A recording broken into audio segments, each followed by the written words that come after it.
अफगानिस्तान की राजधानी काबुल में बड़ा धमाका, मस्जिद ब्लास्ट में इमाम समेत 30 लोगों की मौत, 40 से ज्यादा घायल। काबुल में कोहराम मचा है, एक के बाद एक होते धमाकों की गूंज से राजधानी दहल उठी है। इस बार वहां की एक मस्जिद को निशाना बनाया गया। अफगानिस्तान की राजधानी काबुल में नमाज के दौरान मस्जिद में हुए धमाके में 30 लोगों की मौत हो गई, जबकि इस हमले में 40 लोग जख्मी हो गए। चारों ओर पसरा मौत का ये मातम इसी बात की गवाही दे रहा है कि तालिबान की सत्ता में वापसी अफगानिस्तान की सरजमी पर कितनी भारी पड़ रही है। यह धमाका मगरिब की नमाज के वक्त हुआ, जिसमें मस्जिद के इमाम अमीर मोहम्मद काबुली भी मारे गए।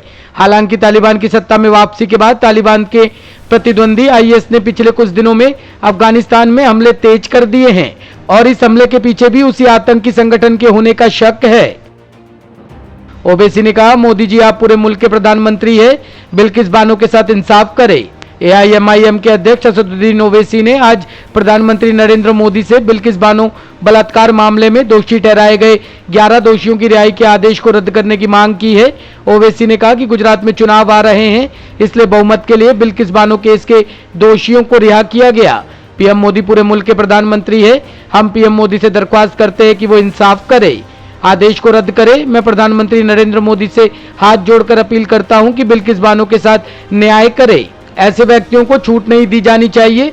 आपको बता दें कि गोधरा कांड के बाद गुजरात में दंगे भड़क गए थे और इसी दंगे के दौरान 3 मार्च 2002 को दाहोद जिले के लिमखेड़ा तालुका के रंदीकपुर गांव में भीड़ ने बिल्किस बानो के परिवार पर हमला किया था। बिल्किस बानो, जो उस समय 5 महीने की गर्भवती थी, के साथ सामूहिक बलात्कार किया गया और उसके परिवार के 7 सदस्यों को दंगाइयों ने निर्मम हत्या कर दी। नहीं, उनको नहीं लगता, बल्कि पूरे देश में जो सच्चाई को और इंसाफ को मानते हैं उन सबको ये लगता है कि भाजपा की सरकार ने डोलेपन की पॉलिसी को अपनाया है। भाजपा की सरकार एक्यूज को इनाम देती है और जिनको इंसाफ चाहिए उन पर जुल्म करती है।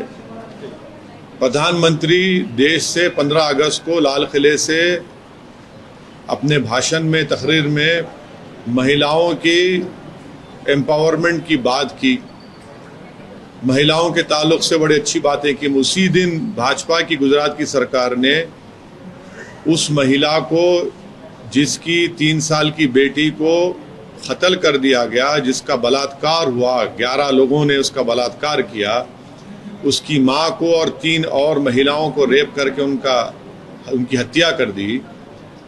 उन लोगों को भाजपा की सरकार अपनी रेमिशन पॉलिसी के तहत उनको छोड़ती है।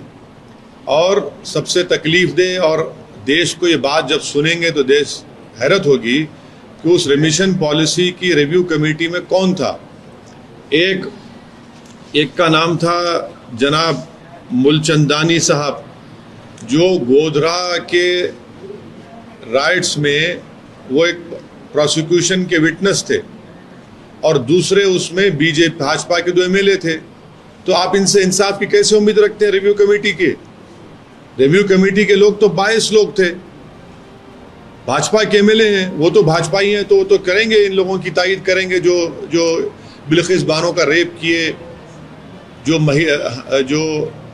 प्रेग्नेंट थी, वो तो उनके 22 ने दिखा दी अपना। तो रिव्यू कमेटी नहीं है, बल्कि शैम कमेटी है ये तो। ब्यूरो रिपोर्ट, टीम तफ्तीश न्यूज।